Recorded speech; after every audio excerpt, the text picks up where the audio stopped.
Nobody from my family showed up to my wife's funeral, not even my own son and his wife. They were too busy celebrating their lavish wedding, laughing, "She's already gone. Why should we cancel our big day?" I buried her alone. But the moment the service ended, my phone went insane with messages. "Dad, what have you done?" 47 missed calls in under 20 minutes. Before continuing, subscribe to the channel and write in the comments what time it is in your region right now. My name is Homer Coleman. I'm 67 years old, and I've spent the last 35 years of my life in Austin, Texas, working as a notary and building Coleman Realty Group from the ground up. I always believed that family was everything, that blood was thicker than water, that you protect your own, no matter what. Funny how life has a way of teaching you that sometimes blood just makes a bigger mess when things fall apart. The call came early in the morning. My wife had passed away peacefully in her sleep after a long battle with cancer. 42 years of marriage, gone in a heartbeat. The doctors said it was a blessing she didn't suffer at the end. But when you lose the person who knew every corner of your soul, there's no such thing as a blessing. There's just emptiness. My son Jason is 34 years old.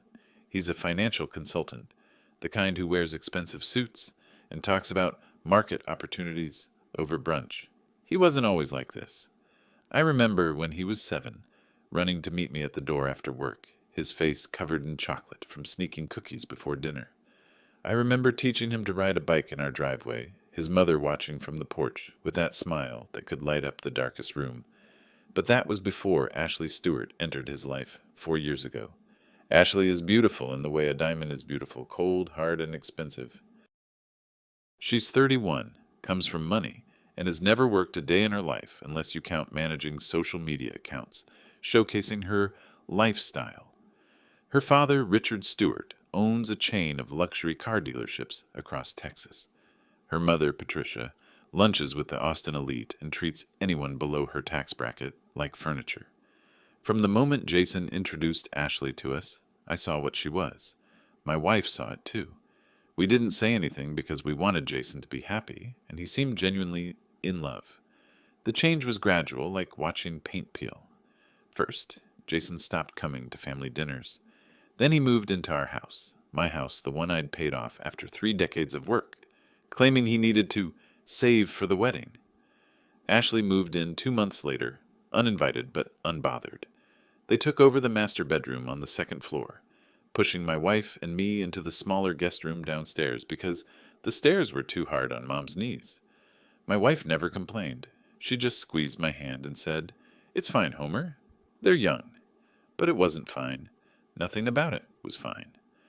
I called Jason the day after his mother passed. He answered on the 4th ring, his voice distant. "Hey, Dad, I heard. Look, I'm really sorry, but Ashley and I are in the middle of something. Your mother died, Jason. I know, it's terrible. We'll talk later, okay?" He hung up, just like that. No questions about arrangements, no offer to help, no tears, nothing. Ashley didn't call at all. 3 days passed before I saw them in person. They came downstairs for breakfast while I was planning the funeral in the kitchen, surrounded by papers and phone numbers for florists and cemetery plots. Ashley breezed in wearing white linen, looking like she'd stepped out of a resort commercial. "Morning, Homer," she said, not meeting my eyes. "Is there coffee?" Jason followed, scrolling through his phone. He barely glanced at me. "Hey, Dad, you look tired." I stared at him, at this stranger wearing my son's face. "I'm arranging your mother's funeral." "Right, yeah." He nodded absently. "Listen, we need to talk about dates." Something in his tone made my stomach drop. "What about dates?" Ashley turned from the coffee maker, her smile perfectly practiced. "Our wedding is scheduled for March 29th. We've had this date booked for 8 months, Homer. The venue, the caterers, the photographer, everything's locked in. We've already sent out invitations to 200 people. I felt the room tilt. March 29th is when I'm planning the funeral. Jason finally looked up from his phone. "Can't you move it? Maybe earlier in the week? Move your mother's funeral?" My voice sounded strange, even to my own ears. Hollow. Ashley set down her coffee cup with a delicate clink. "Jason and I talked about this. We understand this is hard for you, but Homer, she's already gone. Moving our wedding would cost us nearly $340,000 in deposits and cancellation fees. And honestly, what difference does a few days make? She won't know." The silence that followed was deafening. I looked at Jason, waiting for him to correct her, to stand up, to be the son I raised. He shifted uncomfortably, but said nothing. "You're not coming to your mother's funeral," I said slowly, making sure I understood. "It's not that we don't want to," Jason said quickly. "It's just the timing is really bad. Everyone's flying in from out of state. Ashley's parents spent a fortune on this wedding.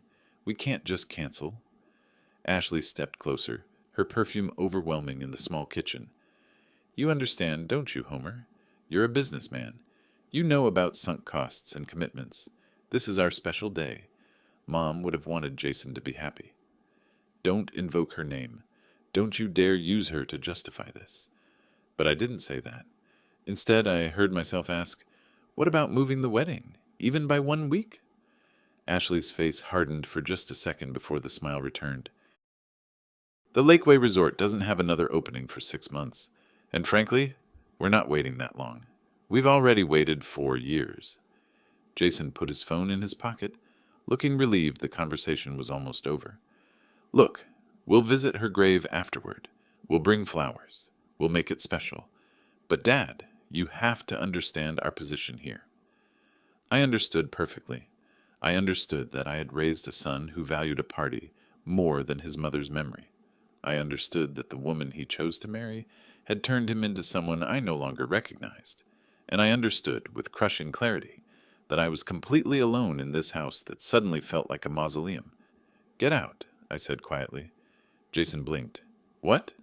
"Get out of my kitchen, both of you." Ashley's mask slipped entirely. "Excuse me. This is our home too, Homer. In fact, once you—" She stopped herself, but we all knew how that sentence ended. "Once you're gone, this will be ours." That's when I saw it. The barely concealed eagerness in her eyes. The impatience.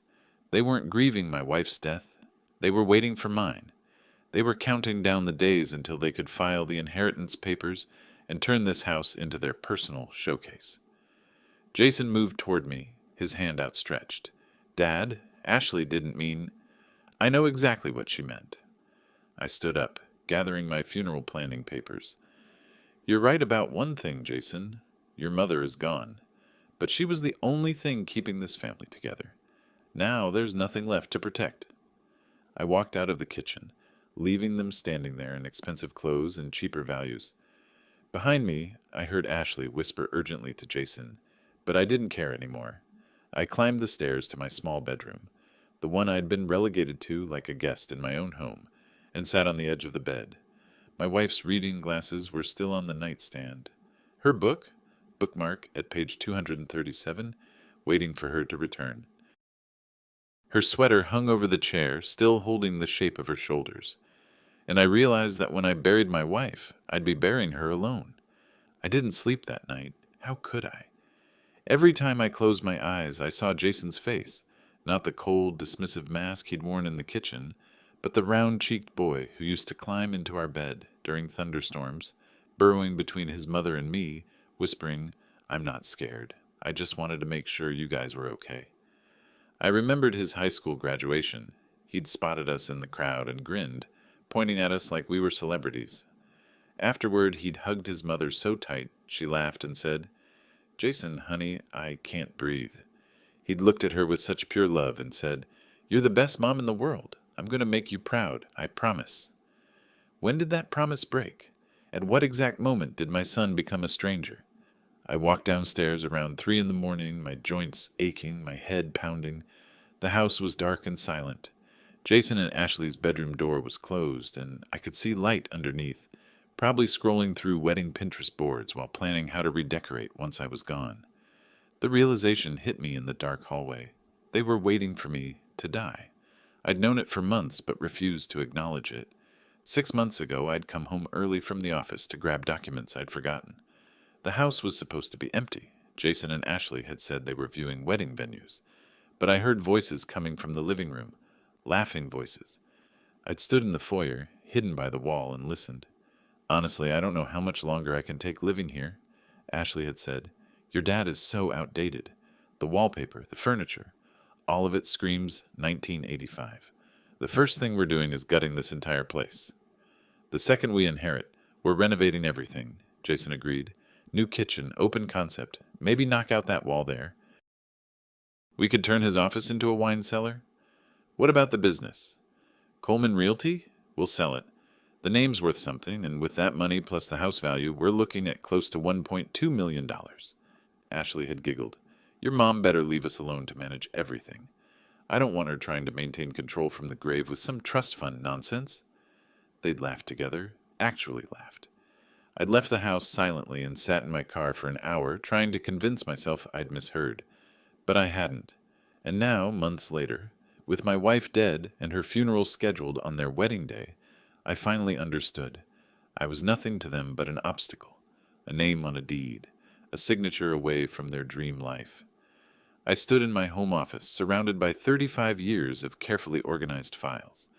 As a notary, I'd built my career on understanding the law, on knowing how documents could protect or destroy lives with a single signature. I'd helped hundreds of people transfer property, establish trusts, protect their assets. I'd always been meticulous, thorough, precise. And now, in the darkness, staring at my filing cabinets full of deeds and wills and contracts, I realized something. I still had time. I had 3 weeks until the funeral. 3 weeks until they celebrated their wedding while I buried my wife alone. 3 weeks to make sure they got exactly what they deserved. Nothing. I pulled out the files. Property deed for 2,847 Westlake Drive. My house, valued at $890,000. Articles of incorporation for Coleman Realty Group. My will, naming Jason as sole beneficiary. Bank statements showing joint accounts. Everything organized, everything ready to transfer smoothly to my son upon my death. Texas law is interesting when you really study it. Most people think estate planning only happens after death, but that's not true. A living person has absolute authority to transfer assets, create irrevocable trusts, and restructure ownership during their lifetime. The key word, irrevocable. Once signed, once notarized, once filed, it's done. No court can undo it. No lawyer can challenge it. Because I'm not dead, I'm very much alive, and I have every legal right to decide what happens to my money, my property, my life's work. My hands didn't shake as I began taking notes. Years of practice had taught me to compartmentalize emotion when working with documents. This was just another case file, just another client who needed protection from greedy relatives. Except this time, the client was me. I remembered something my wife had said about 2 years ago when we'd first noticed Jason changing. We'd been sitting in this very office, and she'd touched my hand gently. Homer, maybe we should update the will, add some protections, a trust or something. He's our son, I'd said firmly. We trust him. She'd looked at me with those knowing eyes. I trust the boy he was. I'm not sure about the man he's becoming. I dismissed her concerns, told her she was worrying too much, that Jason was just going through a phase, that marriage would settle him down, that once they had kids, he'd remember what family really meant.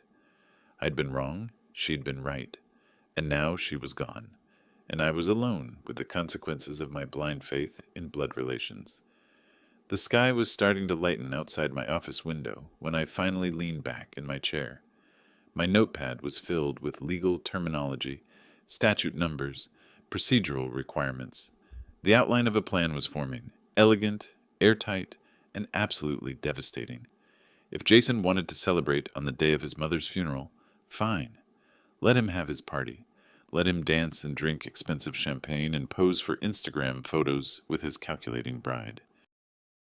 But when the music stopped, when the last guest went home, when he finally bothered to check his phone, he'd discover that everything he'd been counting on, everything he'd been waiting for, every penny in property and promise of inheritance, had vanished like smoke. Not through death, through life. Through my life, my decisions, my legally binding right to protect what I'd built from those who saw it as nothing more than their future playground.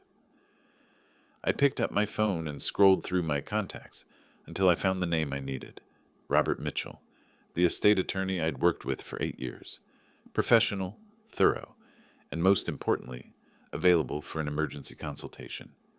My finger hovered over the call button as the sun finally broke over the Austin skyline, painting my office in shades of gold and amber. Somewhere upstairs, Jason and Ashley were sleeping peacefully in the master bedroom they'd claimed, dreaming of their wedding day and their inheritance windfall. They had no idea the ground was about to shift beneath them. I pressed call. The phone rang once, twice. "Homer?" Robert's voice was groggy but concerned. "It's 6 in the morning. Is everything okay?" I looked at the files spread across my desk, at the notes I'd taken, at the plan I'd carefully constructed in the darkness. Outside, Austin was waking up to another beautiful Texas morning. Inside, I was waking up to something else entirely. Clarity. "Robert, I need to see you today. This morning, if possible. I need to create an irrevocable charitable trust, transfer property ownership, and restructure my entire estate. And I need it done before March 29th. There was a long pause. "That's 3 weeks away." "I'm aware." "Homer, this is about your wife's funeral, isn't it? And Jason's wedding?" "Yes." Another pause, longer this time. "I'll clear my schedule. Come to my office at 9. And Homer, bring every document you have. If we're doing this, we're doing it right." I hung up and sat in the growing light, feeling something I hadn't felt in months. Purpose. My wife was gone, and I couldn't change that. My son had chosen his path, and I couldn't change that either. But I could change what happened next. They wanted a wedding on the day of the funeral. They'd get their wedding. They'd get their party and their photographs and their expensive celebration. And then they'd get the bill for their choices. Not in money, though they'd lose plenty of that, but in understanding. In the cold, crushing realization that actions have consequences, that family means nothing if you're only interested in the inheritance, and that the old man they'd dismissed as a pushover had spent 35 years learning exactly how to make documents say what he wanted them to say. I gathered my files and prepared for my meeting with Robert. As I did, I caught sight of myself in the office mirror. I looked older, more tired, but something else too. Harder, more focused. "I'm sorry," I whispered to my wife's memory, "but I have to do this." The house creaked as Jason and Ashley began moving around upstairs. I could hear Ashley's voice, bright and cheerful. "We should finalize the seating chart today," I smiled. It wasn't a nice smile. Let them plan their perfect wedding. Let them imagine their perfect future in my house, spending my money, erasing every trace of the family that built it. They'd learn soon enough. The wedding was coming. But so was Judgment Day. Robert Mitchell's office occupied the 6th floor of the Frostbank Tower, with floor-to-ceiling windows overlooking downtown Austin. I'd been here dozens of times over the past 8 years, usually for straightforward estate matters, updating a will, notarizing documents, filing paperwork, but this morning felt different. This morning I wasn't here as a colleague consulting another professional. I was here as a man who'd finally stopped playing the victim. Robert looked up when his secretary showed me in. He was 52, still sharp despite the early hour, his suit jacket already on even though the sun had barely cleared the horizon. His eyes moved from my face to the banker's box I carried, filled with every document related to my assets. "Homer," he said carefully. "Sit down. Coffee?" "No, thank you." I set the box on his conference table. "We have a lot of work to do." He studied me for a moment, and I saw recognition dawn in his eyes. He'd seen this transformation before, the moment when a person stops asking for fairness and starts demanding justice. "Tell me everything." So I did. I told him about the conversation in the kitchen, about Ashley's cold calculation, about Jason's silence. I told him about the overheard conversation 6 months ago, about how they viewed me as nothing more than an inconvenient barrier to their inheritance. And I told him about the wedding, scheduled for the same day as my wife's funeral. When I finished, Robert leaned back in his chair, his expression unreadable. Then he said quietly, "Homer, are you sure about this? Jason is your only son." The words hung in the air between us. I'd been waiting for this question, had prepared myself for it during the sleepless night, but hearing it out loud still stung. I had a son, I said, my voice cold and level. Now I have an heir who's counting down the days until my funeral. There's a difference. Robert nodded slowly. All right. Then let's make sure we do this properly. What exactly do you want? I pulled out my notepad, filled with annotations and references to Texas property law. I want to create an irrevocable charitable foundation, the Coleman Family Charitable Foundation. I transfer all assets, the house, the business, my savings, into the foundation. I become the lifetime trustee, maintaining complete control while I'm alive. Upon my death, everything goes to charity. Jason gets $50,000 cash, nothing more. That's thorough. Robert tapped his pen against his desk. And legally sound. Texas law is very clear about a person's right to dispose of their property during their lifetime. But Homer, you understand what you're doing here? This isn't just changing a will. This is burning the bridge entirely. The bridge burned the moment they chose a wedding over a funeral. Robert pulled out a legal pad and began making notes. We'll need to file articles of incorporation for the foundation, establish bylaws, open a bank account in the foundation's name, transfer the deed through a quitclaim deed, restructure the business ownership, draft a new will. He looked up. This is going to take time. At least 2 weeks, probably 3 if we do it right. We have 3 weeks until the funeral. I leaned forward. And Robert, it has to be airtight. No loopholes, no grounds for contest. When Jason tries to challenge this, and he will, I want every judge in Texas to laugh him out of the courtroom. A ghost of a smile crossed Robert's face. You know, in all the years I've known you, I've never seen you like this. You've never seen me betrayed by my own son before. He nodded, understanding. All right, let me pull up the foundation templates. We'll start with the Articles of Incorporation. The foundation's mission statement. Have you thought about what you want it to support? I hadn't, actually. I'd been so focused on the mechanics of transferring assets that I hadn't considered what the foundation would actually do. Then it hit me. Cancer support, families dealing with cancer, treatment assistance, hospice care, support services. Like my wife had needed, like the families who would attend her funeral, the real mourners, understood. Robert typed for a moment, then turned his screen toward me. Something like this. The Coleman Family Charitable Foundation is dedicated to providing financial and emotional support to families affected by cancer, honoring the memory of those who have fought this disease with courage and dignity. I read it twice. It was perfect. My wife would have loved it. Jason would hate it. Yes, exactly that. We worked through the morning, breaking only when Robert's secretary brought lunch neither of us touched. The legal documents began to take shape, pages and pages of carefully worded clauses, each one a nail in Jason's inheritance coffin. The foundation would own everything. The house at 2847 Westlake Drive, the business I'd built over 35 years, the bank accounts I'd filled through decades of careful saving. All of it, wrapped in legal protection so tight that not even the best attorney could unravel it. Now here's the critical part, Robert said, as afternoon shadows lengthened across his office. Every single document must be signed, notarized, and filed before your wife's funeral. Once you're gone, even temporarily unreachable, Jason could argue you were under duress or not, of sound mind. But if we complete everything now, while you're clearly healthy and competent, while witnesses can attest to your mental state, he shrugged, it becomes unassailable. How many witnesses do we need? For this level of asset transfer, at least 2, preferably 3.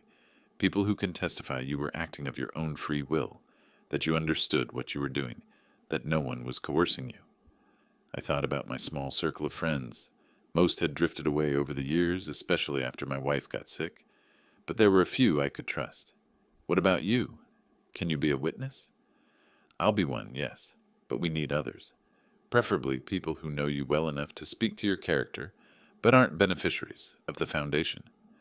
The funeral director, Carol Harris, came to mind. She'd known my wife for years, had seen firsthand how Jason and Ashley had abandoned us, and my banker at Austin First Bank, Virginia Porter, professional, discreet, capable of testifying that I was handling complex financial transactions with perfect clarity. I can get 2 more, I said. Robert nodded, satisfied. Good. Now let's talk timeline. Today is, he checked his calendar, the 9th. The funeral is on the 29th. That gives us 20 days. Here's what we need to accomplish. He laid out the plan methodically. File the foundation paperwork within the next 3 days. Open the foundation bank account by the end of the week. Begin transferring assets starting the following Monday. File the quitclaim deed for the house. Restructure the business ownership. Draft and execute the new will. Each step had to happen in perfect sequence, each document building on the previous one, creating an interlocking structure that couldn't be dismantled. One more thing, Robert said as we finished. Jason can't know about any of this. The moment he suspects, he might try to interfere. Get a conservatorship order. Claim you're mentally incompetent. Something. We need him completely unaware until everything is filed and finalized. I thought about Jason and Ashley upstairs, surrounded by wedding magazines and seating charts, oblivious to everything happening around them. He won't notice. They're too busy planning their party. Good, keep it that way. Robert stood, extending his hand. We'll start tomorrow. I'll have the first set of documents ready for your signature by noon.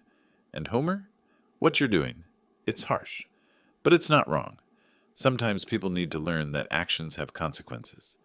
I shook his hand, feeling the weight of what we'd set in motion. When I'd woken up this morning, I'd still been the grieving widower, the dismissed father, the man everyone expected to simply accept his fate. But now, sitting in Robert's office with the outline of my plan spread across the conference table, I felt something else. Power, control, purpose. I wasn't the victim anymore. I gathered my documents and headed for the elevator, my mind already moving to the next steps. I needed to call Carol Harris at the funeral home, establish exactly when we could finalize the last documents. I needed to schedule a meeting with Virginia Porter to discuss the financial transfers. I needed to ensure every piece fell into place with mathematical precision. The elevator doors opened on the ground floor, and I stepped out into the lobby. Through the windows, I could see Austin going about its business. People rushing to meetings, tourists taking photos, life continuing as if nothing had changed, but everything had changed. I walked to my car, unlocked it, and sat behind the wheel for a moment before starting the engine. My phone buzzed, a text from Ashley. Homer, can you pick up champagne for the engagement party Friday? Something expensive. The Stewarts are coming. Thychicks. I stared at the message. The casual entitlement. The assumption I'd jump to serve their needs while they ignored mine. The complete absence of any acknowledgement of what I was going through. I typed back, of course, then added a champagne emoji, just to really sell it. Let them have their engagement party. Let them celebrate and toast and feel confident in their future. Every moment they spent in blissful ignorance was another moment I spent building the trap that would close around them. I started the car and pulled out of the parking garage. As I drove home through the Austin streets, I found myself almost looking forward to the next few weeks. Not because I enjoyed what I was doing. There was no joy in destroying your son's expectations, but because for the first time since my wife died, I felt like I had control over something. They'd made their choice. Now they'd live with mine. The next morning, I returned to Robert's office and signed the first set of documents. Articles of incorporation for the Coleman Family Charitable Foundation. Bylaws establishing me as lifetime trustee. Board structure, just me, with authority to appoint additional members at my discretion. The foundation's mission statement, honoring my wife's memory while ensuring Jason would never profit from it. Robert notarized each signature, his seal pressing into the paper with satisfying finality. These will be filed with the Texas Secretary of State today. By tomorrow afternoon, the Coleman Family Charitable Foundation will legally exist. How long until we can start transferring assets? We need the foundation's federal tax ID number first. That'll take a few days, but we can start preparing the other documents now. He pulled out another stack of papers. The quitclaim deed for the house. This one's critical. It transfers ownership from you personally to the foundation. Once filed with the county recorder's office, the house is no longer yours to pass on to anyone. I picked up the document, reading through the legal language. To have and to hold the premises herein, granted unto the said Coleman Family Charitable Foundation, its successors and assigns forever. Forever. Such a final word. Sign here, Robert indicated, an initial here, here, and here. My pen moved across the paper, each signature another step toward justice. Or revenge. Maybe they were the same thing. Over the next week, I fell into a rhythm. Mornings at the office, working through the usual real estate transactions, maintaining the appearance of normalcy. Afternoons with Robert, signing documents, structuring the foundation, building the legal framework that would protect everything I'd built from the vultures circling overhead. And evenings at home, watching Jason and Ashley plan their wedding with an enthusiasm that would have been touching if it weren't so grotesque. I'd started noticing things I'd previously ignored, small things that suddenly seemed enormous, like how Ashley never once asked how I was doing. Not a single, "Are you okay?" or "This must be so hard." Just demands disguised as requests. "Homer, can you move your car? The caterer needs that spot." "Homer, we need the master bathroom this weekend for the makeup trial." "Homer, could you maybe spend Saturday at your office? We're having our wedding party over for champagne." Or how Jason had started referring to the house as ours in conversations with vendors. "We're renovating the kitchen after the honeymoon. Our living room gets beautiful afternoon light," as if I'd already died and signed the deed over. One evening I was in my small bedroom, the guest room they'd relegated me to, when I overheard them talking in the hallway. "Do you think he'll actually move out after the wedding?" Ashley asked. "He'll have to," Jason replied. "We can't raise kids with him hovering around. Besides, once we inherit, we can set him up in one of those nice retirement communities, the ones with activities and stuff. God, that would be perfect. Then we'd have the whole house to ourselves." "Exactly. And honestly, at his age, it's probably better for him. More social interaction, medical care on site. It's really the responsible thing to do." They were planning my life like I was a piece of furniture to be stored. The worst part? Jason actually believed he was being considerate. I didn't confront them. What would be the point? Instead, I made a note to accelerate the timeline with Robert. Several days after my first meeting with Robert, I met with Virginia Porter, my personal banker at Austin First Bank. Virginia was 45, precise, and refreshingly discreet. I'd worked with her for 12 years. Through business expansions and personal investments, she knew every detail of my finances. "Mr. Coleman," she said, closing her office door, "I was so sorry to hear about your wife." "Thank you, Virginia." I set my briefcase on her desk. "I need to make some significant changes to my accounts." Her professional mask slipped just slightly. "Changes?" I explained what I needed. "Close the joint account I shared with Jason, the one where I'd stupidly added him as a co-owner 3 years ago, giving them access to $45,000 of my money. Transfer $680,000 from my personal savings into the new foundation account. Restructure my business accounts to reflect the new ownership structure." Virginia listened without interrupting, her fingers flying across her keyboard as she took notes. When I finished, she looked at me carefully. "Mr. Coleman, these are substantial changes. Are you certain?" "Completely certain. And your son, Jason, is still listed as beneficiary on several of these accounts. When we make these changes, those designations will be removed.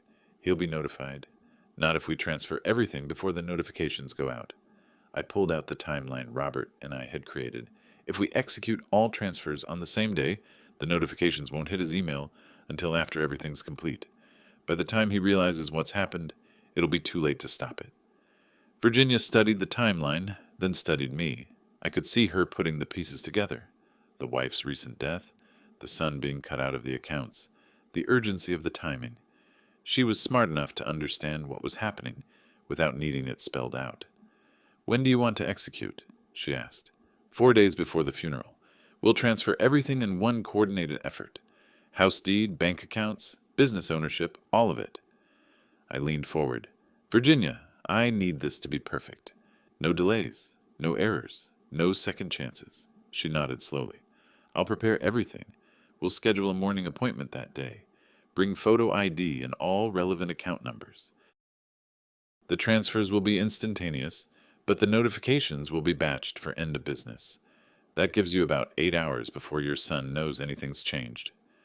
8 hours is plenty. As I left the bank, my phone buzzed. Jason, "Hey, Dad. Ashley and I are meeting her parents for dinner tonight. We told them you'd pick up the check since you couldn't make it. Cool?" I hadn't known about the dinner, hadn't been invited, but apparently I was expected to pay for it. I texted back, "Sure," then made a note of the amount I'd give him. It would be the last money he'd ever get from me. The wedding preparations intensified as the date approached.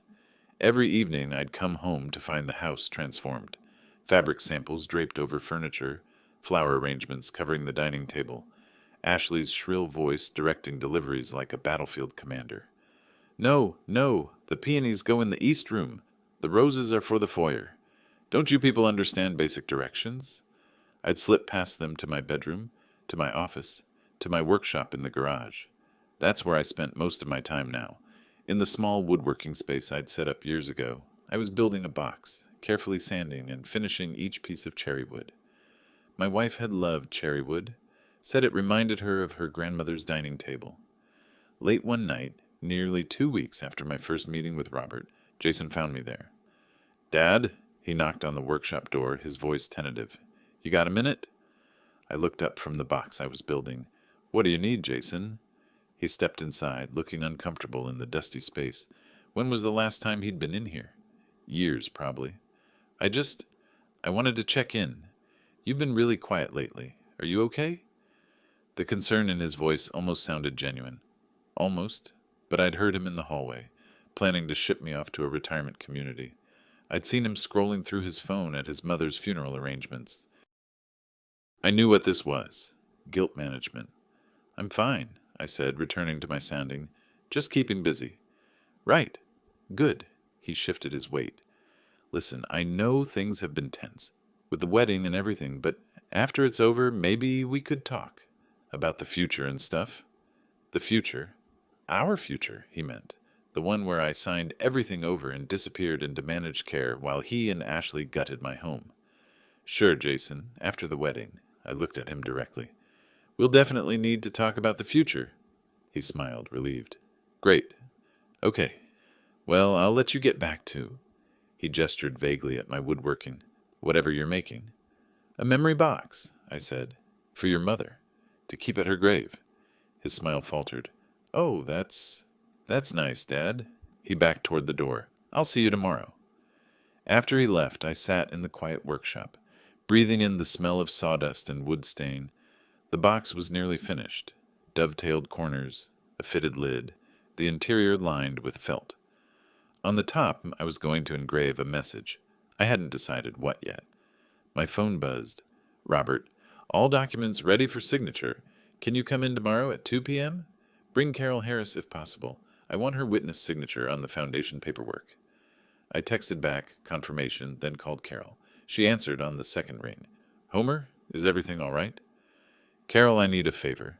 Tomorrow afternoon, could you come with me to my attorney's office? I need a witness signature on some estate documents." There was a pause. "Estate documents? Homer, is this about Jason and the funeral?" "Yes." Another pause, longer this time. "I'll be there." "What time?" 2 o'clock, Frostbank Tower, 6th floor. "I'll meet you in the lobby." I hung up and looked at the box again. Tomorrow, I'd sign more documents. The day after, more still. Each signature another brick in the wall I was building between my son and his inheritance. The memory box sat on my workbench, waiting for its final touches. I picked up my engraving tool and began to carve words into the lid, each letter deliberate and permanent. Family is not blood, family is choice. When I finished, I ran my fingers over the words, feeling their truth settle into my bones. Jason had made his choice when he picked a wedding over a funeral. Ashley had made hers when she saw my wife as nothing more than an inconvenience, and I was making mine now. The box was beautiful, my best work in years. I'd place it at my wife's grave after the funeral, something meaningful and permanent to mark her memory. But I was building another kind of box, too. One made of legal documents and foundation bylaws and property transfers. A box that would close around Jason and Ashley on their wedding night, trapping them in the consequences of their own cruelty. I set down the engraving tool and checked my watch. Tomorrow at 2, I'd sign more papers. The day after, more still. And on the day of the funeral, While they danced at Lakeway Resort in their expensive clothes with their expensive friends, I'd signed the final documents that would seal everything in place. They thought they were planning a wedding. I was planning the lesson of their lives. And unlike their wedding, my plans would last forever. 2 days before the funeral, I drove to Harris Memorial Services to finalize the arrangements. The morning was cool, the kind of Texas spring day my wife had loved. Clear sky, gentle breeze, temperature hovering around 70 degrees. I parked in front of the funeral home and sat for a moment, gathering myself. Inside, Carol Harris was waiting in her office. Carol was 61, had owned the funeral home for 20 years, and had known my wife through the Austin Community Arts Program. They'd served on the same charity board for 5 years. When I called to arrange the funeral, Carol had been one of the few people who seemed genuinely devastated by the loss. "Homer," she said softly, rising to hug me, "how are you holding up?"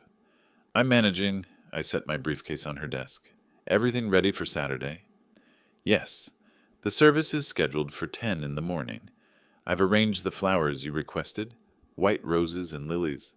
The program is printed. The cemetery plot is prepared." She hesitated. "Homer, I have to ask, is your family really not coming?" I met her eyes. "No, Carol, they're not coming. They have a wedding to attend." Her face tightened with anger. "On the same day as the funeral? I don't even have words for that." "I do, but they're not appropriate for a funeral home." I opened my briefcase. "Carol, I need to ask you a favor. A legal favor." She looked puzzled. "Legal?" I pulled out the folder of documents Robert had prepared. "I need a witness for some estate paperwork. It's perfectly legal. Texas law allows notarization and witnessing at any location, including funeral homes.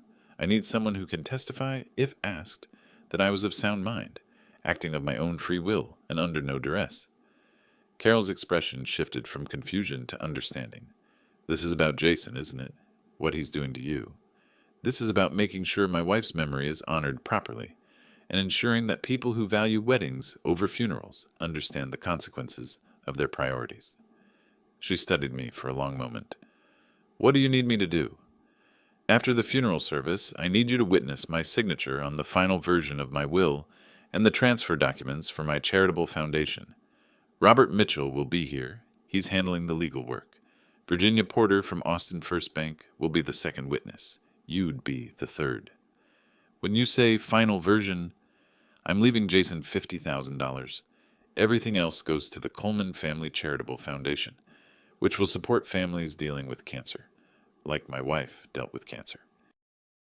Like Jason should have dealt with his mother's cancer instead of planning a wedding." Carol's eyes filled with tears, but she nodded firmly. "I'll be there. And Homer? Good for you. That boy needs to learn that family means more than money. He's about to get a very expensive education on that subject." After leaving Carol's office, I drove home, but I took the long way, driving past the places my wife and I had loved. The coffee shop where we'd had our first date, the park where we'd walked every Sunday morning, the art gallery where she'd volunteered. Austin was full of ghosts now, memories of a life I'd thought was solid, but had turned out to be built on sand. When I finally pulled into the driveway, Jason and Ashley's car was gone. Good. I needed time alone to finish the final preparations. In my workshop, the memory box sat completed on the workbench. The cherry wood gleamed, the dovetail joints perfect, the engraving clear. Family is not blood. Family is choice. I ran my hand over the smooth surface, then placed my wife's favorite photograph inside. The two of us on our 25th anniversary, standing on the beach in Galveston, her head on my shoulder, both of us laughing at something long forgotten. I closed the lid gently. My phone buzzed. "Ashley." "Homer, we're moving to the hotel tonight for the wedding prep. The rehearsal dinner is tomorrow evening. You're not invited. It's just wedding party and immediate family. See you after the honeymoon." I read it twice. "See you after the honeymoon." As if I'd still be sitting here, waiting for them to return, ready to sign over my house and business like a good little father who knew his place. I texted back, "Have a wonderful evening." Then I opened my briefcase and reviewed the timeline one final time. Tomorrow evening, while they were at their rehearsal dinner, I'd be finalizing the last financial transfers with Virginia. The next morning, during the funeral, I'd sign the final documents with Robert and Carol. By noon, everything would be filed, notarized, and completely irrevocable. By 9 that evening, while they were celebrating at the reception, the notification emails would hit their inboxes like a series of legal bombs. The beauty of it was its simplicity. Everything I was doing was perfectly legal. A person has the absolute right to dispose of their property during their lifetime. The foundation was legitimate, would do genuine good in the community, and couldn't be challenged. Jason could hire the best lawyers in Texas, and they'd all tell him the same thing. His father had the legal right to give away every penny while still alive. That evening, I heard them moving around upstairs, packing for the hotel. Ashley's voice drifted down, bright and excited. "Make sure you pack the blue tie and the cufflinks my father gave you." Jason responded with something I couldn't hear, but his tone was happy, relaxed, completely unburdened by grief or guilt or any awareness that his world was about to shift on its axis. They came downstairs around 7, both dressed casually but expensively, pulling matching designer luggage. Ashley wore white jeans and a silk blouse. Jason had on the kind of sweater that costs more than most people's weekly groceries. "We're heading out, Dad," Jason said, not quite meeting my eyes. "The hotel is holding our rooms." I looked up from the newspaper I'd been pretending to read. "The funeral is at 10 in the morning, at Harris Memorial Services." Ashley's smile never wavered. "We know, Homer. But like we said, it's our wedding day. We have to be at Lakeway Resort by noon for photos. There's just no way to make the timing work." "I understand," I said calmly. "You've made your priorities clear." Jason shifted uncomfortably. "Dad, don't be like that. We'll visit Mom's grave next week. We'll bring flowers and everything." Next week, after the honeymoon.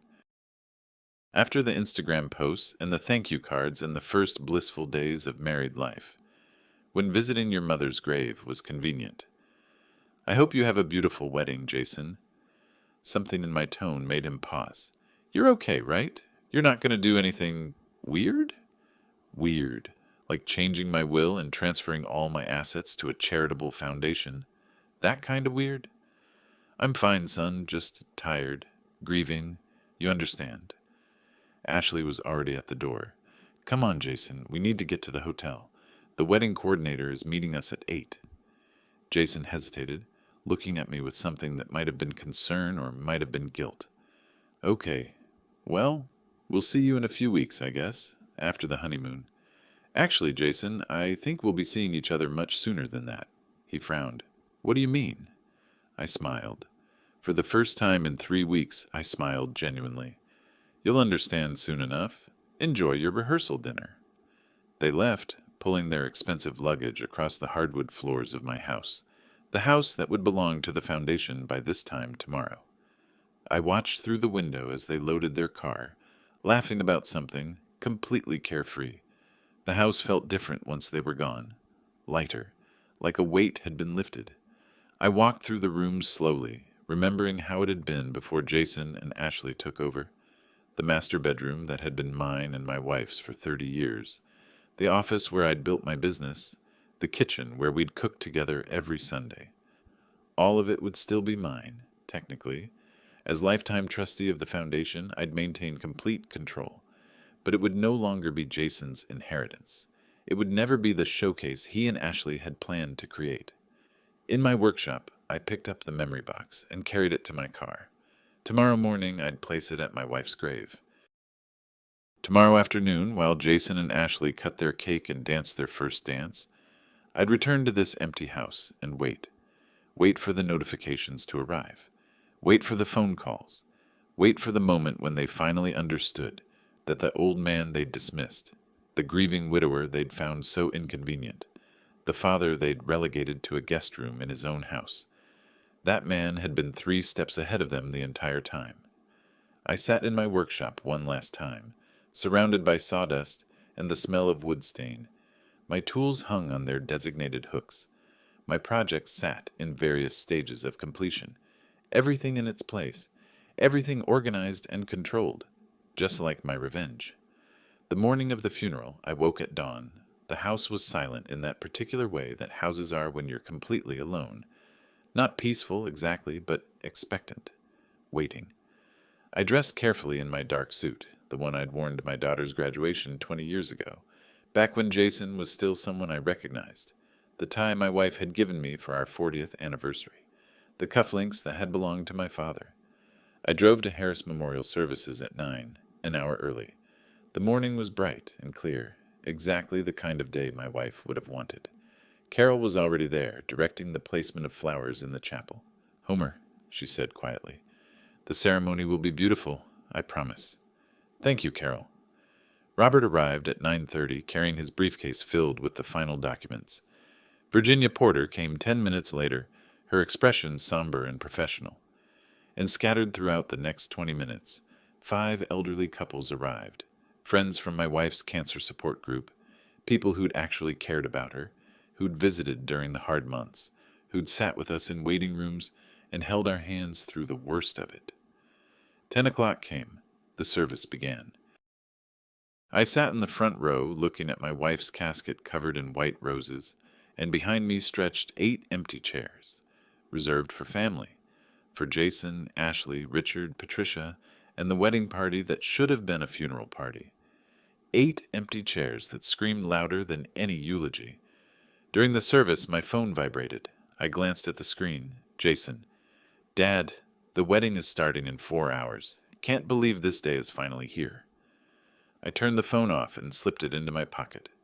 After the brief service, after the readings and the music my wife had chosen years ago, we moved to a small conference room at the back of the funeral home.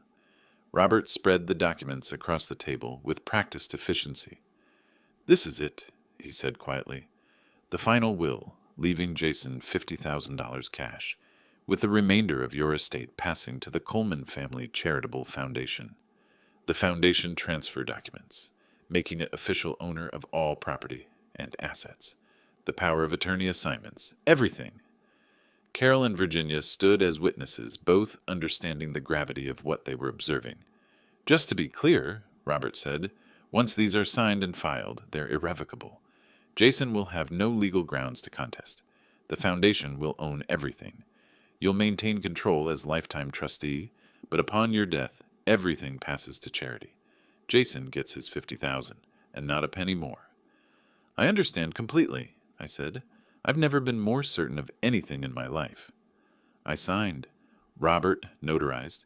Carol and Virginia witnessed. Each document received the same treatment. Signature, seal, witness, done. The stack grew smaller as the legal protections grew stronger. "Finished," Robert finally said. He checked his watch. "It's 11:30. I'll file these electronically within the hour. The county recorder's office will have the deed transfer by 1 p.m. The bank transfers will complete by 2 p.m. I've programmed the notification emails to send at 9 p.m. tonight, right about when their reception should be in full swing." "Perfect," I said. Carol touched my arm. "Homer, are you sure you don't want to tell him before the wedding? Give him a chance to..." "To what? Apologize? Beg? Try to manipulate me into changing my mind?" I shook my head. He made his choice when he scheduled his wedding on his mother's funeral. Now he gets to live with the consequences. Virginia nodded approvingly. Sometimes people need to learn lessons the hard way. We buried my wife at 1 p.m.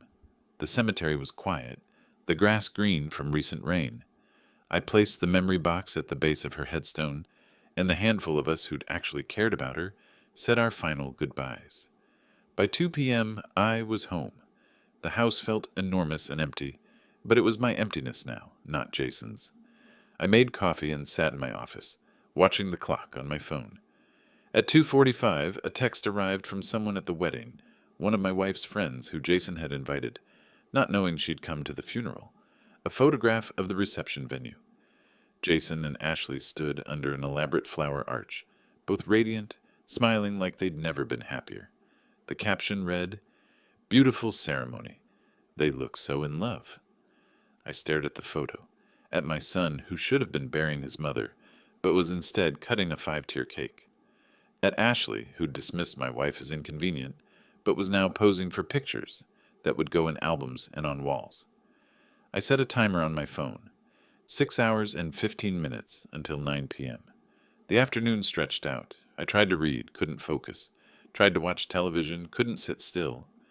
Finally, I went back to my workshop and started sanding a piece of oak, just for something to do with my hands. More photos arrived throughout the afternoon. The first dance, the toasts, Jason's face flushed with champagne and happiness, Ashley's designer dress catching the light.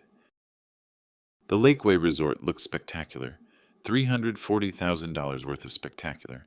5 p.m. 4 hours to go. 6 p.m. 3 hours. 7 p.m. 2 hours until their world shifted. At 8:30, my phone rang. "Robert, everything's filed and processed," he said. "The notifications are queued. At 9 p.m. exactly, they'll receive emails from the bank, from the county recorder's office, from my firm, and from the foundation. All at once. The subject lines alone will probably give him a heart attack. Good. Homer, last chance. Are you absolutely? I've never been more certain of anything. All right. Then justice is about to be served. I'll call you tomorrow to see how it went." I hung up and checked the timer. 1 hour and 28 minutes. I made myself dinner, leftover casserole that one of my wife's friends had brought, ate mechanically, tasting nothing, cleaned the kitchen, checked the timer. 1 hour and 4 minutes. Sat in my office, pulled out the photograph of my wife, whispered, "I'm sorry if this isn't what you would have wanted, but he chose a wedding over your funeral. Some lessons have to be learned the hard way." The timer reached 0 at exactly 9 p.m. I imagined the scene. Jason and Ashley on the dance floor at Lakeway Resort, surrounded by 200 guests, the band playing, champagne flowing, everything perfect and beautiful and expensive. Then Jason's phone buzzing. Once, twice, 3 times, 10 times. I picked up my phone and unmuted it. Waited. At 9:03 it started. 47 calls in 30 minutes. I let every single one go to voicemail. Watched the screen light up with Jason's name, over and over and over. At 9:35, I finally answered. "What did you do?" Jason's voice was barely human, a shriek of panic and fury. "Dad, what the hell did you do?" I kept my voice calm, almost pleasant. "Hello, Jason. How's the wedding? The house, the accounts, the business. I just got emails saying—" He was hyperventilating. "You transferred everything? To a foundation? What foundation? When did you... How could you... I had a funeral to attend today," I said calmly. "Where were you?" "Don't..." His voice cracked. "Dad, please, this is insane. You can't just..." "Actually, Jason, I can.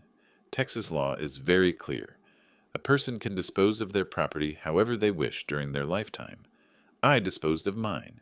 To a charitable foundation that will help families dealing with cancer. Families like ours.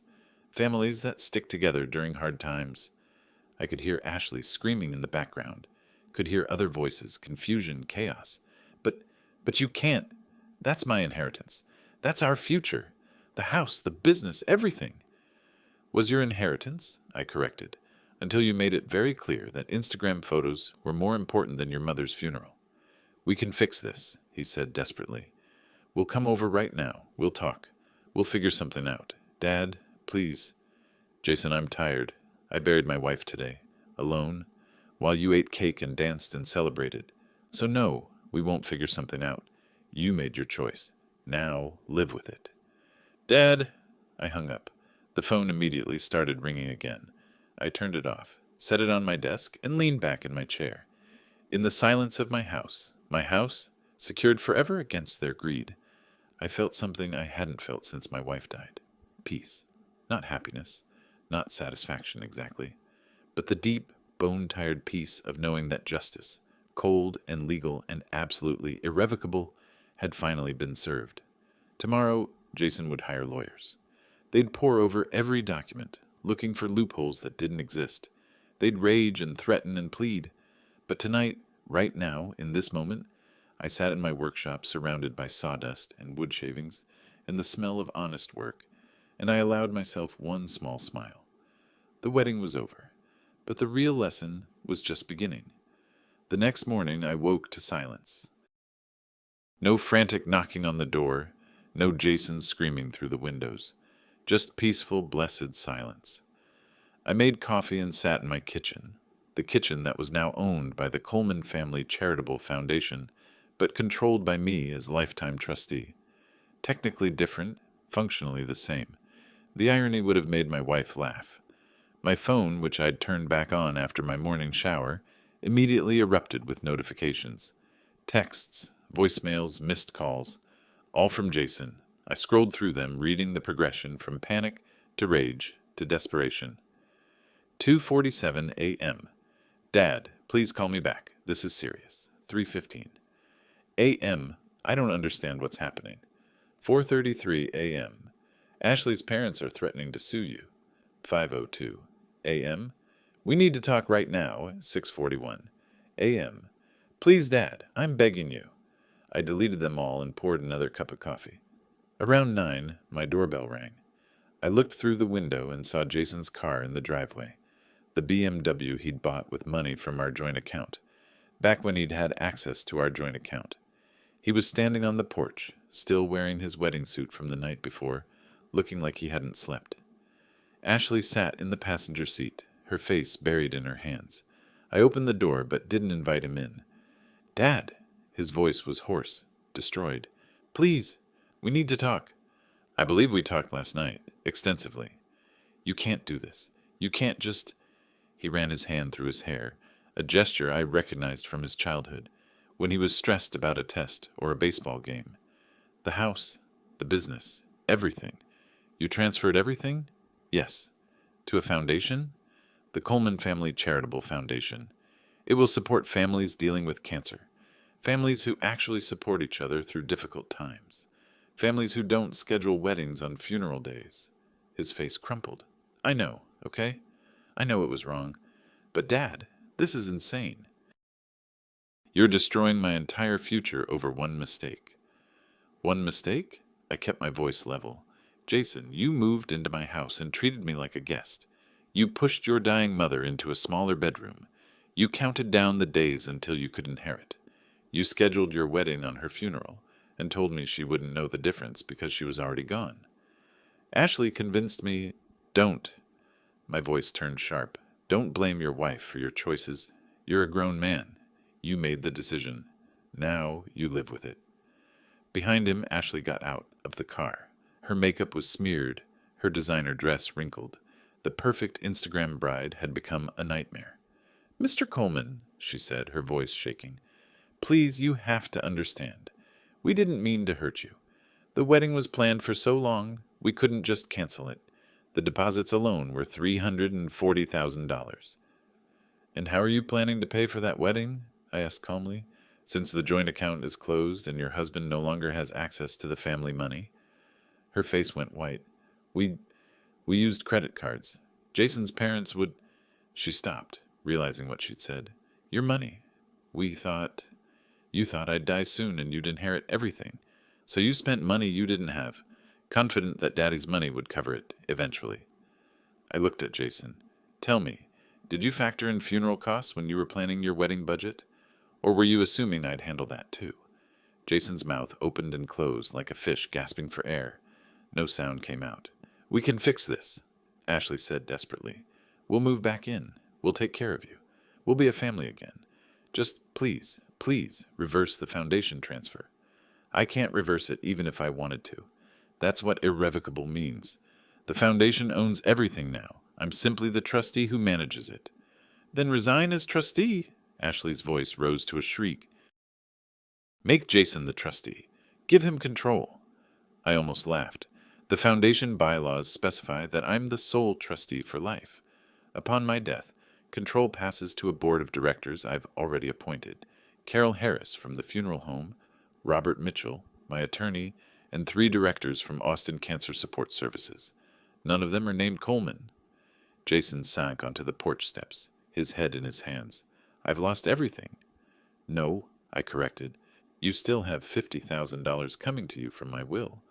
That's more than many people start with. You also have your job, your education, and your new wife. You haven't lost everything. You've just lost the inheritance you never earned. Ashley turned on Jason, her perfect mask finally shattering. You said he was controllable. You said he was too old and too sad to fight back. You said we'd have everything after he died, and he could die any day at his age. The words hung in the air like poison, Jason looked up, horrified. "Ashley, stop!" But she couldn't stop. The pressure of the night, the lost money, the destroyed plans, it all came pouring out. "I married you for the house, for the business, for the life we were supposed to have, not for some $50,000 consolation prize and a mountain of wedding debt." The silence that followed was absolute. Jason stared at his wife of less than 24 hours, as if seeing her for the first time. You married me for money?" "Of course I did." Tears were streaming down her face, ruining what was left of her makeup. "Why else would I marry someone like you? My parents have real money.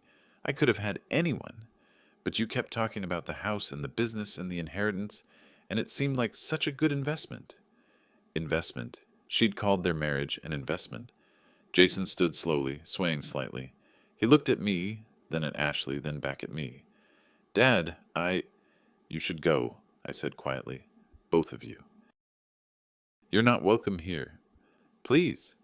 "Jason, I buried your mother yesterday, alone, while you danced at your wedding, while your new wife, who apparently married you for money that you no longer have, smiled for photographers. There is nothing you can say that will fix this. Nothing you can do that will undo what you've done. So go. Go back to your hotel, pack your things, and figure out how to pay for the wedding you insisted on having." He stood there, tears running down his face, and for a moment I saw the little boy who used to run to me after school, the son who'd hugged his mother and promised to make her proud. Then Ashley grabbed his arm. "Come on. We need to call Marcus Thompson. Dad's lawyer. He'll know what to do." Marcus Thompson? I knew the name, an aggressive attorney who specialized in estate disputes. They'd already planned their legal strategy. Probably started researching lawyers the moment they got the notification emails. "Call whoever you want," I said. "Spend whatever you don't have on legal fees. It won't change anything. The documents are filed, notarized, and completely legal. Texas law is on my side. But Shar waste more money, trying to prove otherwise." I stepped back inside and closed the door, locked it. Through the window, I watched Jason and Ashley return to their car. Watched them sit there for 10 minutes, arguing. Watched Ashley's face twist with rage and disappointment. Watched Jason slump lower and lower in the driver's seat. Finally, they drove away. I called Robert. "I assume you've had visitors," he said without preamble. "How did you know?" "Because Marcus Thompson called me an hour ago, threatening to file suit for undue influence, mental incompetence, and fraud. I told him to go ahead and waste his client's money. Every document was prepared by a licensed attorney, witnessed by 3 credible witnesses, notarized according to Texas law, and filed with all proper authorities. There's no case. Will he try anyway? Oh, absolutely. He'll file something, probably a motion to freeze the assets pending investigation. It'll cost Jason $25,000 just for the filing. The judge will dismiss it, probably within a week, but Thompson will get paid regardless." "Good," I said. And I meant it. Let Jason pay for lawyers who couldn't help him. Let him drain his credit cards trying to undo what couldn't be undone. Every dollar he wasted was a dollar he'd earned through his own choices. "How are you holding up?" Robert asked. "Better than I expected. I thought I'd feel guilty, but I don't. I feel peaceful." "That's justice," Robert said. "Real justice. Not revenge, consequence. He made his choices. Now he gets to live with them." After we hung up, I sat in my office and did something I hadn't done in weeks. I smiled. Really smiled. The kind of smile that comes from deep satisfaction, from knowing you've done the right thing, even when the right thing is hard. My wife's photograph sat on my desk, and I picked it up. "He's going to fight," I told her. "He's going to hire lawyers and make threats, and try everything to break the foundation. But it won't work. I made sure of that. I'm sorry if this isn't what you would have wanted. But he chose a wedding over your funeral, and some lessons can only be learned the hard way." The photograph didn't answer, of course, but I like to think she understood. 4 days after the wedding, Marcus Thompson filed his lawsuit. The petition was 40 pages of legal theatrics, claiming I was mentally incompetent, that I'd been unduly influenced, that the foundation was fraudulent, that Jason deserved his rightful inheritance. Robert called me the moment he received it. "It's garbage, pure theater. But it'll tie things up in court for a bit." "How long?" Judge will probably dismiss within 2 weeks, but Thompson knows that. He's just milking Jason for legal fees. Let him. The real damage wasn't the lawsuit. It was what happened around it. Word spread fast in Austin. The legal filing was public record, and within days, everyone knew. Homer Coleman's son had skipped his mother's funeral for his own wedding, and the father had responded by cutting him out of the inheritance completely. The story spread through the real estate community like wildfire. Jason's reputation as a financial consultant collapsed overnight. Who would trust their money to a man who'd valued a party over his mother's funeral, who'd been outmaneuvered by his own father, who was now suing that father in a desperate attempt to reclaim money he'd never earned? I heard through mutual acquaintances that Jason had lost 3 major clients in the first week, then 5 more. His firm had quietly suggested he take a temporary leave of absence. Corporate speak for you're toxic, please disappear. Ashley's parents, the Stewarts, had their own problems. Their social circle, the wealthy Austin elite, had turned on them. Patricia Stewart had been quietly uninvited from her regular charity lunches. Richard found his business contacts suddenly unavailable for golf. The message was clear. You raised a daughter who treated a grieving widower like an ATM, and we don't associate with people like that. 5 days after the wedding, Ashley filed for annulment, claiming fraud. She argued that Jason had misrepresented his financial situation. The irony was spectacular. She'd married him for money, discovered there was no money, and now wanted to pretend the marriage never happened. Jason called me that night. I didn't answer, but I listened to the voicemail. "Dad," his voice was broken, barely audible. "Ashley's leaving. Her parents hired a lawyer. They're saying I tricked her into marriage, that I promised her a life I couldn't deliver. The wedding still isn't paid for. We owe the venue, the caterers, everyone. My credit cards are maxed. The firm put me on leave. My clients are gone. I'm losing everything." Pause. "I know you don't care. I know this is what you wanted. But Dad, I'm your son. Doesn't that mean anything?" I deleted the voicemail. The next day, Jason and Ashley showed up at the house again. This time, they had a locksmith with them. I watched from my office window as Jason explained to the locksmith that this was his house, that his father had illegally locked him out, that he needed access immediately. The locksmith, a middle-aged man in work coveralls, looked skeptical. "Sir, I need to see proof of ownership before I can change any locks. My father owned it, but I'm his son. I live here. Do you have a deed? A lease? Any legal document showing you have rights to this property?" Jason's face flushed. "No, but then I can't help you. This would be breaking and entering." Ashley stepped forward. "We'll pay you double your usual rate." The locksmith packed up his tools. "Ma'am, I'm not going to jail for a domestic dispute. You folks need to sort this out in court." He got in his truck and drove away. I opened the front door. Jason whirled around. "You called him, didn't you? You told him not to help us." "I didn't call anyone. He's simply a professional who understands the law." I held up a folder. "This is the official notice from the Coleman Family Charitable Foundation, which owns this property. It states that Jason Coleman and Ashley Coleman are not residents, not tenants, and have no legal right to access. Any attempt to enter will be treated as trespassing and prosecuted accordingly." "This is insane!" Ashley shrieked. "You're insane. This is our house." "No," I said calmly. "This is the Foundation's house. I live here as trustee. You don't live here at all. You made that choice when you moved to the hotel for your wedding and never came back." Jason stepped closer. "Dad, please. We have nowhere to go. The hotel kicked us out. We can't pay the bill. Ashley's parents won't let her come home. My apartment lease ended 3 months ago when I moved in here. We're homeless." "You're not homeless. You're temporarily without housing. There's a difference. And there are resources available. Shelters, assistance programs, friends who might help." "Friends?" Jason laughed bitterly. "I don't have friends anymore. You've made sure of that. Everyone knows what happened. Everyone's talking about how I skipped Mom's funeral, how I got cut out of the inheritance. I'm a joke in this city." "You made yourself a joke, Jason. I simply enforced consequences." Ashley grabbed Jason's arm. "Come on. We're wasting our time. Marcus said we should try to get a temporary restraining order against him, force him to give us access while the lawsuit proceeds." Good luck with that, I said, since I've broken no laws, made no threats, and simply exercised my legal right to control property I legally manage. They left, Ashley practically dragging Jason to the car. I watched them drive away, wondering how long it would take before they gave up entirely. 2 days later, Marcus Thompson called Robert directly. My clients are willing to settle, Thompson said. Robert had me on speakerphone. They'll drop the lawsuit in exchange for $150,000 in the house. Robert laughed.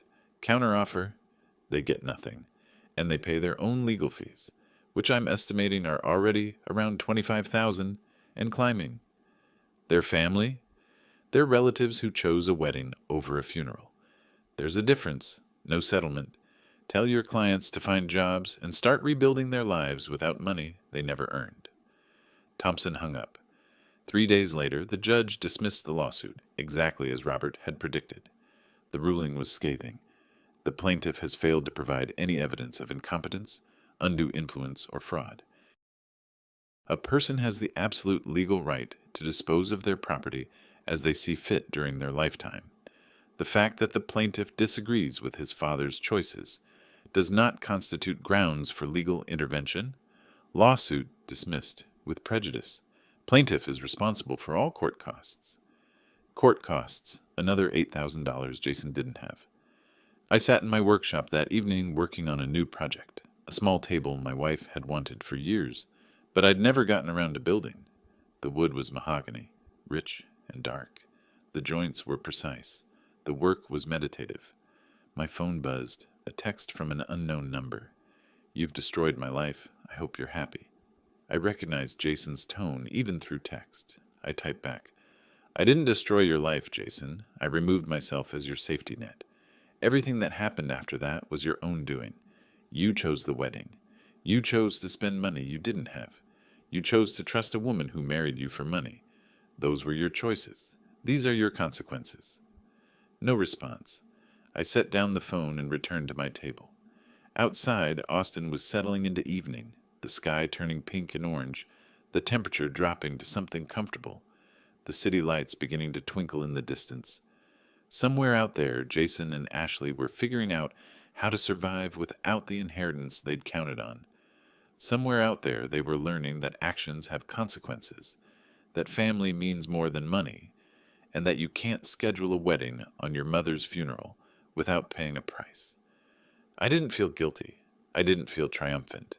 I felt exactly what Robert had described, the deep satisfaction of watching justice unfold, consequence by consequence, choice by choice. The table was coming together beautifully. My wife would have loved it, and that, I decided, was enough.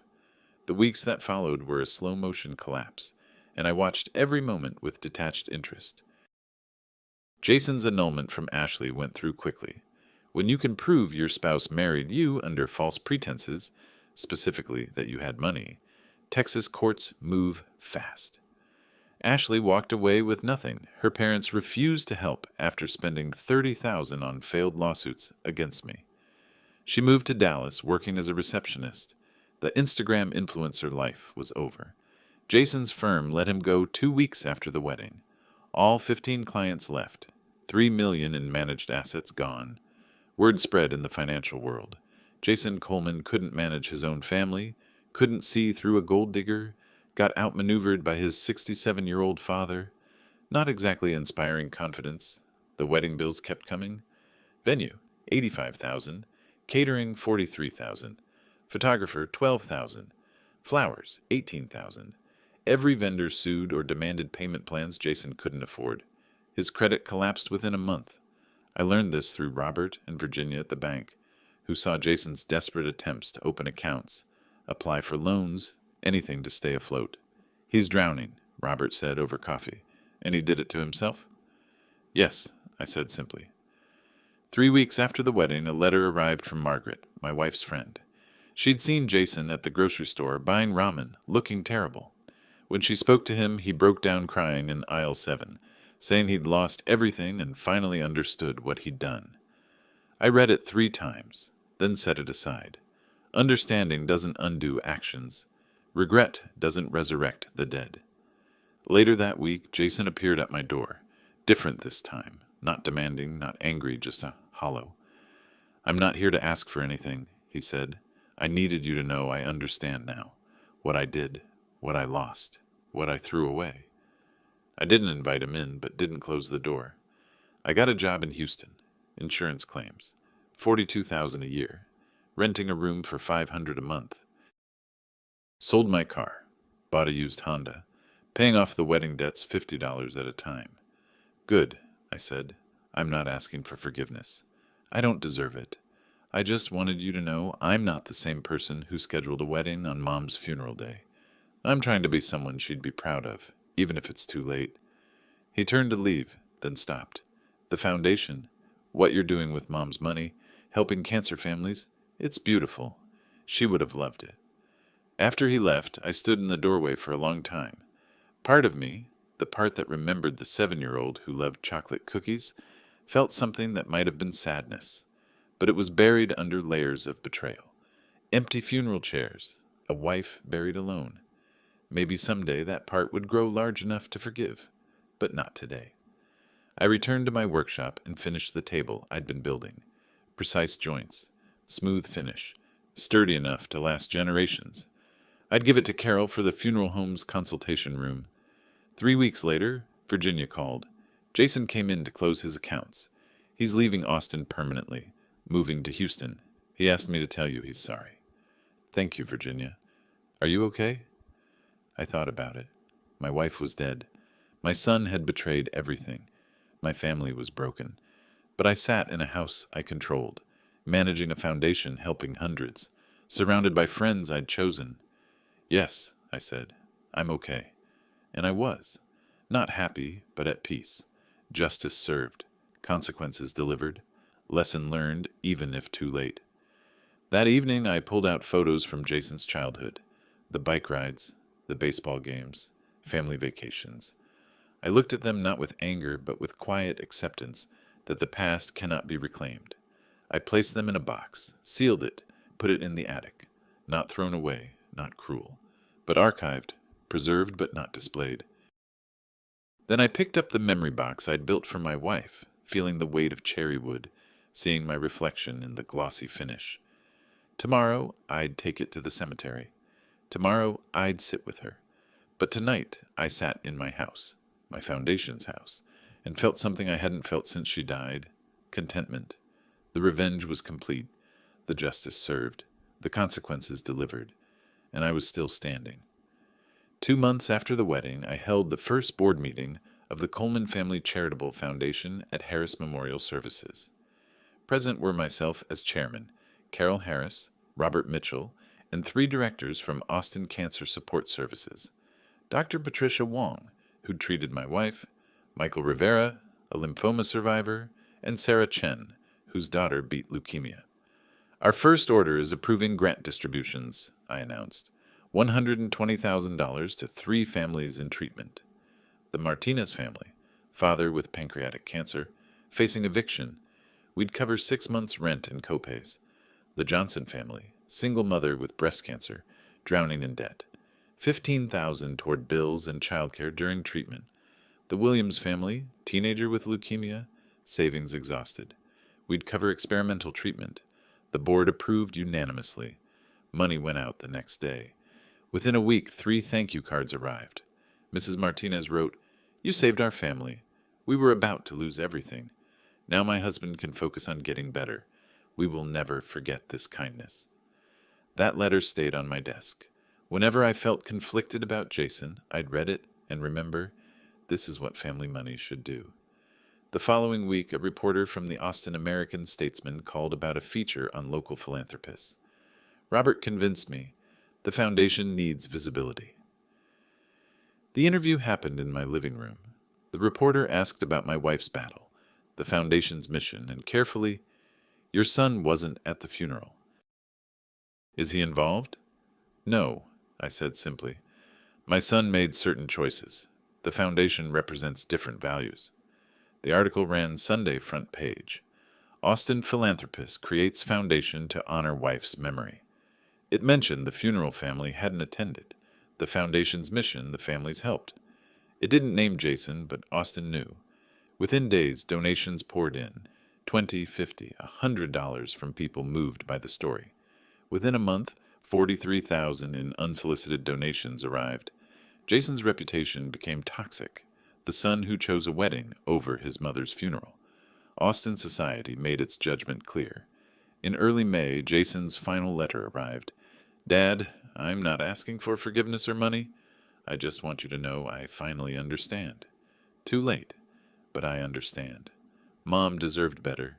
You deserved better. I was a monster who thought I deserved things I hadn't earned. The foundation is beautiful. She would be so proud. I hope someday I can be someone she'd be proud of, too. I'm sorry. Not because I lost the money, I deserved that, but because I lost you, and I earned that, too. Jason. I read it twice, then placed it in my desk drawer. Not thrown away, not displayed. Just acknowledged. Perhaps someday I'd respond. Perhaps not. Either way, justice had been served. That week I visited my wife's grave with flowers and the memory box. I placed it at her headstone, engraved words facing up. Family is not blood. Family is choice. I sat in the grass. I did it, I told her. The foundation's helping families. Your memory is making a difference. A breeze stirred the trees. I like to think it was her, approving. Jason understands now. Too late, but he understands. I don't know if I'll forgive him. Maybe someday. But today I'm at peace knowing justice was served. I stayed until sunset, then drove home where Carol and Robert waited for coffee. They'd become my real family, the family I chose. As I pulled up, I saw them through the window, Carol laughing at something Robert said. Good people, honest people, people who stood by me. Inside, Carol handed me coffee. Homer, another donation came in. $10,000, anonymous. The note said, for families who actually take care of each other. I smiled genuinely. Let's put it to good use. That evening, planning how to help more families, I felt something settle in my chest. Not happiness, that would take time, but satisfaction, peace, the contentment of knowing I'd done the right thing. Jason lost his inheritance, but I gained something more valuable. I'd honored my wife's memory properly, taught a lesson that needed teaching, created something lasting from grief and betrayal. The foundation would continue. Families would be helped. And somewhere in Houston, Jason was learning to build a life on merit instead of inheritance. Looking at my wife's photograph, I felt her approval, not for punishing Jason, but for turning pain into purpose. I raised my coffee in silent toast. To her, to justice, to consequences, to hard lessons that shape us. The wedding was over, the inheritance gone, the family broken, but justice had won. Not through forgiveness, but through the simple truth that actions have consequences, and sometimes the best revenge is living well, while helping others do the same. I smiled at the photograph, then joined Carol and Robert in the kitchen. There was work to do, families to help, a foundation to build, and for the first time in months, I was genuinely looking forward to tomorrow. If you like this story, please like this video, subscribe to the channel, and share your impressions of this story in the comments. To listen to the next story, click on the box on the left. Thank you for watching.